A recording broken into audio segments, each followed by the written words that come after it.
بسم اللہ الرحمن الرحیم۔ السلام علیکم ورحمۃ اللہ۔ محترم ناظرین، دارالفتاء صفحہ نمبر 49 جلد نمبر 3 میں درج ہے کہ حاملہ عورت کے ساتھ ہم بستری کتنے عرصے تک کرنی چاہیے، یعنی کہ حمل ٹھہر جانے کی صورت میں کتنے ماہ تک مرد اپنی بیوی کے ساتھ ہم بستری کر سکتا ہے، اور حاملہ عورت کے ساتھ ہم بستری کرنے کے نقصانات بچے کو کیا ہوں گے اور عورت کو کیا ہوتے ہیں، اور حاملہ عورت کے ساتھ ہم بستری کرنے کے لیے فائدے کیا ہیں۔ حدیث مبارکہ اور قرآن پاک کی روشنی میں آج کی اس معلوماتی ویڈیو کا بنانے کا مقصد یہ ہے، ہم تمام مسلمانوں کو یہ پتہ اور معلوم ہونا چاہیے کہ شریعت محمدیہ صلی اللہ علیہ وآلہ وسلم کے مطابق حاملہ عورت کے ساتھ ہم بستری کب تک کر سکتے ہیں۔ محترم، یاد رہے اپنی بیوی کے ساتھ ہم بستری کرنا سنت عمل ہے، اور سنت عمل جس نے ایک ادا کیا گویا اس نے 10 نیکیاں حاصل کی۔ حدیث صحیح المسلم میں حضرت عبداللہ بن عمر رضی اللہ تعالی عنہ فرماتے ہیں، اللہ تعالیٰ ان میاں بیوی پر راضی ہوتا ہے جو سرد راتوں میں ہم بستری کرتے ہیں اور رب کے ڈر سے ٹھنڈے پانی سے غسل کرتے ہیں اور اس کی رضا پر راضی رہتے ہیں۔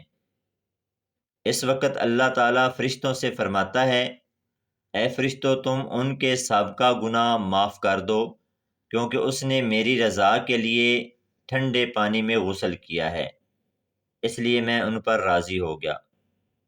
یاد رہے اپنی خواہش پر صبر کرنا بہت مشکل ہوتا ہے، تو اب سوال یہ ہے، مرد اپنی حاملہ بیوی سے ہم بستری کب تک کر سکتا ہے؟ 2 مہینے، 4 مہینے یا 6 مہینے، کب تک وہ ہم بستری کر سکتا ہے اور کب اس کو منع ہے؟ حمل کے دوران اگر ہم بستری کی جائے تو اس کا فائدہ کیا ہوتا ہے اور نقصانات کیا ہوتے ہیں؟ حاملہ عورت سے ہم بستری کتنے مہینوں تک خاوند کر سکتا ہے؟ تو جواب بڑی توجہ کے ساتھ سنیے گا۔ پہلے تو یہ بات سمجھنا ہوگا کن کن صورتوں میں اسلام کے اندر ہم بستری کرنا منع ہے۔ پہلی چیز ہے حیض کے دوران کم سے کم مدت 3 دن، زیادہ سے زیادہ مدت ہے 10 دن۔ ان 3 سے 10 دنوں کے دوران آپ ہم بستری نہیں کر سکتے اپنی حلال بیوی کے ساتھ۔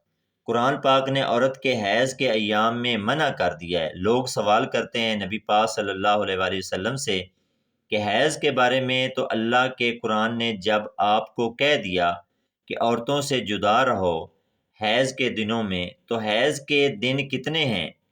کم سے کم 3 اور زیادہ سے زیادہ 10 دن، تو حیض کے دنوں میں بچ کر رہنا ہوگا۔ محترم ناظرین، دوسری جگہ شریعت محمدی صلی اللہ علیہ وسلم نے منع فرمایا ہے اپنی حلال بیوی سے ہم بستری کرنے سے، وہ ہے نفاس کے دنوں میں۔ نفاس کیا ہوتا ہے؟ جب بچے کی پیدائش ہوتی ہے اس کے بعد عورت کو خون آتا رہتا ہے، نجاست آتی رہتی ہے، تو جب تک نجاست بند نہ ہو جائے، جب بچہ پیدا ہو جائے، اس کی مدت نجاست بہنے کی کیا ہے؟ زیادہ سے زیادہ اس کے 40 دن ہوتے ہیں، اور کم از کم اس کی کوئی مدت نہیں ہے۔ وہ 8 دن کے بعد بھی بند ہو سکتا ہے، 10 دن کسی بھی وقت بند ہو سکتا ہے، تو ان دنوں میں بھی بیوی سے ہم بستری کرنا منع ہے۔ اب ہے مقام کے اعتبار سے عورت سے پیچھے کی شرمگاہ یا پخانہ کے اندر دخول کرنا، یہاں سے ہم بستری اللہ کے قرآن پاک نے منع کر دیا ہے۔ شریعت مطہرہ کے دیگر تمام علماء اکرام اور ہمارے پیارے نبی حضرت محمد صلی اللہ علیہ وآلہ وسلم سے یہ بات ثابت شدہ ہے، عورت کی پچھلی شرمگاہ سے ہم بستری کرنا، دخول کرنا حرام ہے، بہت بڑی اللہ کی ناراضگی والا عمل ہے، لہٰذا اس سے بچنا ہوگا۔ اللہ تعالیٰ نے قرآن پاک فرمایا ہے، تمہاری بیویاں تمہاری کھیتی ہیں، تم جہاں سے چاہو آؤ، لیکن کہاں آؤ؟ حرف کے اندر، یعنی کھیتی کے اندر۔ کھیتی وہ ہوتی ہے جس کے اندر بیج ڈالا جاتا ہے، تو بیج اگتا ہے، غالب امکان یہی ہوتا ہے، کوئی بیماری لگ جائے، کوئی اور مسئلہ بن جائے تو وہ الگ بات ہے، لیکن غالب گمان کیا ہوتا ہے کہ وہاں سے کھیت اگتا ہے جس کھیتی کے اندر بیج ڈالا جاتا ہے، اور بیج کی جگہ حرف جس کو کہا گیا ہے وہ آگے کی شرمگاہ بیوی کی ہے، پیچھے کی نہیں۔ وہ پخانہ ہے، پخانے کی جگہ ہے، نجاست ہے، اس سے بچنا ہوگا۔ اب آتے ہیں کہ آج کا جو سوال ہے کہ کب تک حاملہ بیوی کے ساتھ ہم بستری کر سکتے ہیں، تو جواب بڑا واضح ہے۔ شریعت مطہرہ اسلام کے تمام ماخوذ، قرآن، حدیث، اجماع، یہ سارے آپ کو اجازت دیتے ہیں کہ آپ جب چاہیں، یعنی اگلے دن بچے کی پیدائش ہونے والی ہے، اس سے پہلے آپ اگر ہم بستری کرنا چاہتے ہیں تو کر سکتے ہیں، اور اپنی بیوی کی صحت کو دیکھتے ہوئے لیڈی ڈاکٹر سے مشورہ کرنے کے بعد آپ کی ہم بستری کرنے سے بچے کو کوئی تکلیف ہو سکتی ہے، بیوی کو کوئی تکلیف ہو سکتی ہے، کسی قسم کا نقص پیدا ہو سکتا ہے، کوئی پریشانی اس سے ہو سکتی ہے، تو پھر آپ کو صبر کرنا ہوگا۔ اور اگر اس طرح کا کوئی خدشہ نہیں ہے، کوئی امکان نہیں ہے، تو آپ اجازت ہے جب چاہیں، جیسے چاہیں، آپ کی بیوی کے لیے آسانی ہو، اس کو تکلیف نہ ہو، بیوی کو بھی تکلیف نہ ہو، بچے کو بھی تکلیف نہ ہو، صرف یہ چیز آپ نے سامنے رکھنی ہے۔ باقی سب کچھ لوگوں کی باتیں اپنی اپنی جگہ پر، ان کو نہیں دیکھنا، صرف اور صرف شریعت مطہرہ آپ کو اس حوالے سے آزاد چھوڑ رہی ہے۔ صرف آپ نے ڈاکٹر کی رائے کا احترام کرنا ہے۔ لیڈی ڈاکٹر جو مستند مسلمان ڈاکٹر ہونا ضروری ہے۔ حاملہ بیوی کے ساتھ ہم بستری کرنے کے فوائد کیا ہیں؟ فقہا کی رائے ہے، لیکن رائے انتہائی مستند کتاب کے اندر لکھی ہوئی ہے۔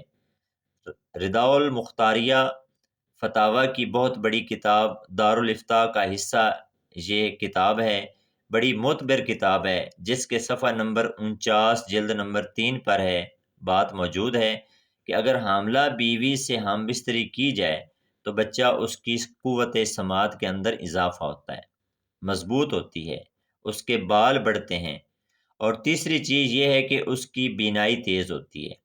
یہ فائدہ ہے اس عمل کے، اگر اس کو اس سوچ کے ساتھ، اس یقین کے ساتھ کیا جائے تو انشاءاللہ یہ فائدہ حاصل ہوگا۔ اور ظاہری سی بات ہے، خواہش تو پوری کرنی ہے انسان کو، اللہ تعالیٰ نے پیدا کیا ہے، اس کے سامان بھی پیدا کیے ہیں، خواہش کی پورا کرنے کی حلال طریقے سے بندہ پورا کر سکتا ہے، تو اس پر کوئی پابندی نہیں ہے۔ اللہ رب العزت ہم سب کو اپنی بیویوں کے ساتھ حسن سلوک سے پیش آنے کی توفیق عطا فرمائے، اور شریعت محمدیہ صلی اللہ علیہ وآلہ وسلم پر عمل کرنے کی توفیق عطا فرمائے۔ آمین۔ وما علینا الا البلاغ المبین۔